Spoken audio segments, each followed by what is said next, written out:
Hey, good morning, friends. Mark Holmes here with my buddy Cowboy Joe Boo, and as always, thank you guys for watching, commenting, subscribing, and being part of the Joe Boo Sports Report. Without you guys, man, I don't make it without you guys. So thank you so much for being here. So let's get open for business. It looks like the football gods have been up all night. So, guys, do you need some coffee up there? Here it is. We're knee deep into our bye week, a much needed break for our team. And there's not a whole lot of storylines. The big question will be is will the Dallas Cowboys try and make any kind of a trade to better their situation? We don't know. We just don't know. But here's what I can tell you from yesterday's practice. I don't know why they even had a practice, to be quite honest, because here's the players that actually had a day off yesterday. Um, Dak Prescott, Zeke Elliott, Michael Gallup, Randall Cobb, Amari Cooper, Jason Witten, Zach Martin, Lyle Collins, Travis Frederick, Tyron Smith, Robert Quinn, Demarcus Lawrence, Malik Collins, Sean Lee, Jalen Smith, Leighton Vander Esch, Xavier Woods, Antonio Brown, Byron Jones, and Jeff Heath. Who the hell was left? It's like, you got the big win. It's like maybe it would have been better just to say, you know what, everybody, take it easy today. We're going to get an extra day of rest, and let you guys heal up some. But no, I'm just kidding. No, they still need to work. And they still need to keep their mind right and stuff. But we know we have a lot of people that have been nicked up. Tyron Smith and Lyle Collins, uh, Amari Cooper, all those guys weren't supposed to play. Remember, last Monday they said they're out. And they all played well in that game. So it's fantastic that they get this week to kind of get themselves together. The big question will be is will the Dallas Cowboys actually make any moves during this bye week to bolster the roster? Um, Stephen Jones says, well, we're not looking to make any blockbuster trades or anything, but they'll, of course, look around. I still, for one, would love to get a big man in the middle. That's just me. I just love that big beast that can clog up the middle. And that's the piece I think that's missing from the Dallas Cowboys defense. But I was told, or at least I had some comments on Facebook, because now what we're doing a couple of different things. And if you don't mind subscribing to my other channel, Joe Boo's Day Job Homes, I'm trying to get to 1,000 subscribers before I go to Puerto Rico in a week and a couple of days. Wow. Next Saturday. Jeez. Next Saturday. And I've gotten some pictures of one of the houses that we're working on. Everybody needs to count their blessings. I'm looking at a house that's got cinder block walls. The windows were blown out from the hurricane 2 years ago. Um, the stove and the cabinets are just, these are American citizens. And for anybody that has to live like this, it's a travesty. And I'm glad that me and Michael and all the volunteers and stuff are going to be able to go down and try and help a few people, houses, get back on their feet. But subscribe to my other channel, Joe Boo's Day Job Homes. That's where, of course, I'm doing my other stuff on there, and I'm hoping to get to 1,000 subscribers. The infrastructure is bad in Puerto Rico, so it's hard to get something uploaded. It literally takes hours. But if we get enough people on that channel, what I'll be able to do is do my morning report, let it go ahead and upload off my computer and stuff while we're out working, and then I can use upload onto the other channels. So that way we can still stay in touch, because I don't want to lose all my people, because you guys are really, really important to me. But it's funny. There's certain people that just seem to have it in for the Cowboys and my quarterback. Somebody had said on Facebook yesterday, and see what I'm doing when I'm doing my live streams, actually, they're simulcasts on Facebook. So now I've gotten back in touch with a lot of people, because that's where I originally started, was doing a lot of stuff on Facebook. Nobody paid attention to me on YouTube, but after the 26 or beginning of the 2016 season, people started watching, and I focused more on YouTube and didn't do much on Facebook.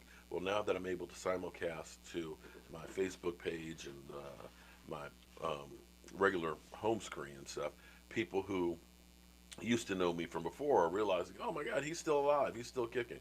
And so somebody had posted, they said, why are you always trying to convince people that Dak Prescott is a good quarterback? It's the reason why people don't come on here to watch. And it's like, you know what? The reason why I do that is because of all the garbage crap that you get out there from so many people. It's being misrepresented.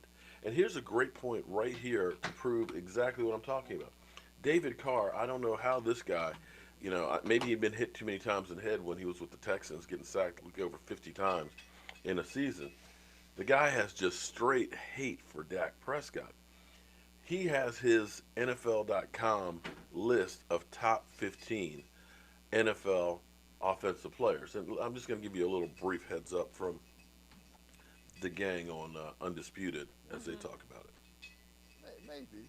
Maybe not just yet. Maybe by the end of the season he belongs in there. Maybe not just yet. End of the season, Skip. I'll say this much here, and I said this all along, just like, what team did I pick last week? You picked them. Didn't I pick them? Yeah. How did I tell you they'd win? I almost talked you out of it. Yeah, I know you almost talked me out of it. And I said they'd win by doing what? Running the football. Yeah. Ezekiel Elliott. That's the best player on that football team. The offensive line is healthy. Do I think? I just don't know about right now. You know what I do have a problem with? First of all, the guy who wrote the article, David Carr, played for the Texans. David Carr. David Carr played for the Texans. Played for the quarterback for the Texans. I just find that when I look at the list and I see Deshaun Watson at 8, and I don't see Patrick Mahomes on there. He dropped him out. Why? Injury. But still, injury, that don't mean that you're still the top. Still means he's just as talented. Yeah, right. That don't take his talent away. Interesting. And then you have George Kittle. And look, you got George Kittle in front of Tom Brady. I mean, let's be for real. I just think this list is Bullshit. It's a list. It's a list. It's a list, and I always say this. If people ask me, who the greatest running backs ever played, and I don't put myself in. I say, well, I'll tell you who I like my guys. Everybody has their list, and Dak not being on the list doesn't mean he doesn't deserve to be on the list. I'm saying that.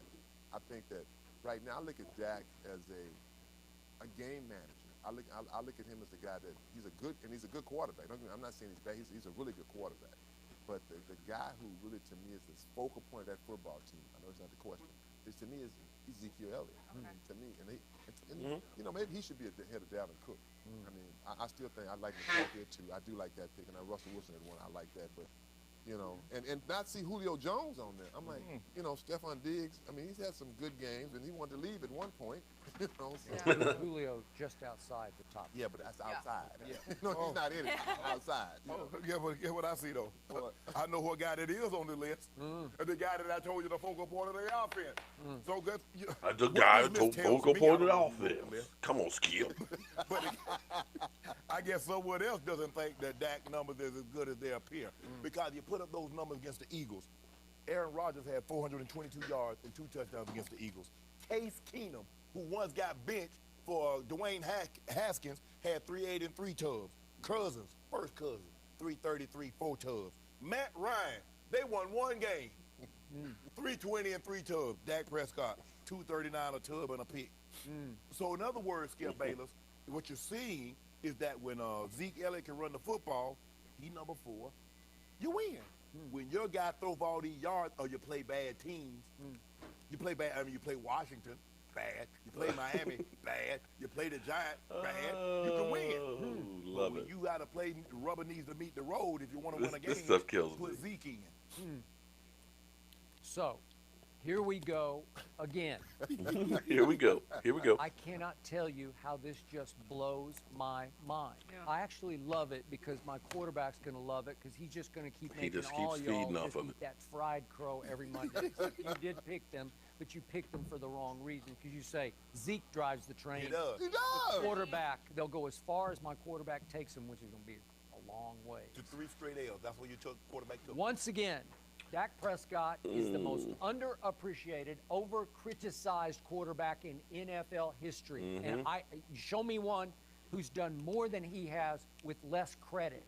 It's always an excuse. Oh, it's the running back. My running back's really good. He had 90-something yards until a garbage time 16-yard run put him over 100. Wow, I'm impressed. I told you on Monday, I'm just not seeing it anymore from my running back because he's turning into a guy you knew very well and knew how he played. He's turning into Earl Campbell. That's what he looks like to me because he doesn't quite have that burst he had in his rookie year, certainly back to the Ohio State years when he just Interesting. took over college football because he could take it to the house. And I saw him early on set the tone for the offense. He just flat out ran over Malcolm Jenkins.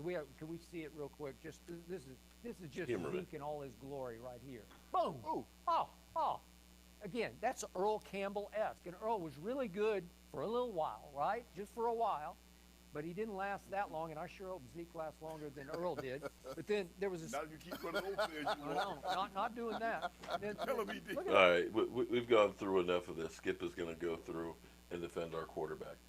But this is the list, and this is the reason why, you hear Pro Football Focus. They got him as a Tier 3 quarterback, even though he's in the top 5 in all the categories. As you go through the list, Russell Wilson, you can understand Russell Wilson because Russell Wilson's having a great game. Although, last week, that game wasn't exactly that good. It was actually his worst performance. But he's still one of the best quarterbacks, if not the best, right now in the NFL. Christian McCaffrey, they were on a bye week. Okay. Devin Cook, yeah, he's having a good season and stuff, but you actually look at Amari Cooper, what Amari Cooper has been doing all season. Amari Cooper's not on this list. Zeke Elliott, okay. Zeke Elliott, of course, number 4. The only running back to run for 100 yards over the Eagles, so that's cool. Aaron Rodgers, with the great 5 TD performance, you say that, okay. George Kittle, who? Didn't they only score 3 points against the Redskins? Really? Okay. Tom Brady. Now, this is where you start saying, wait. Don't get me wrong. New England is winning. New England is taking care of business. But it's not really the offense anymore that's really doing it. That's why they traded for Mohamed Sanu. It's that defense and those teams that they're playing that aren't real good. Brady is just cruising through the season with so-so quarterback play, thanks to Bill Belichick's top-ranked defense. He even admits that he's playing so-so. It's hard to move him up here because he's not making as much of an on-field impact as others on the list. I don't think he's too torn up about it, though. He's still helping the team get to 7-0 without too much stress. So if your list is the top 15 offensive weapons, and you just admit that he's got so-so quarterback play, how is he 7, Derek Carr? How is that? How is it Amari Cooper, who is 3rd in the NFL in receiving, not even on the list? Deshaun Watson? Okay. You got Deshaun Watson. His numbers are behind Dak's. Michael Thomas, I could see that one. Lamar Jackson, yeah, I could see that one. In the top 15 because he's having an incredible season. Stephon Diggs, really? Alvin Kamara didn't even play last week. How you have Alvin Kamara ahead of... This is where you look at this, Chris Godwin and Nick Chubb. And you still don't have Pat Mahomes. He had Carson Wentz, who dropping out. Carson Wentz in there. So where is this list that's anywhere credible? And that's the reason why I talk about Dak Prescott. And if you don't like me talking about Dak Prescott, or at least trying to get it in the conversation, or at least trying to set the record straight, or show you that there is a bias in there, then feel free not to watch. I'm okay with that. But here's the thing. You go through the statistics. Dak Prescott is 3. The Dallas Cowboys offense, number 1 in total offense. You've got Amari Cooper, 3rd in the NFL. I'm sorry, Dak is 2nd. 3rd in the NFL in receiving. The lowest one in the top is actually Zeke, who's 5th in rushing. So you got Zeke, who's 5th by statistics, 4th, and the other 2 guys you don't even have in the close or dropped out category.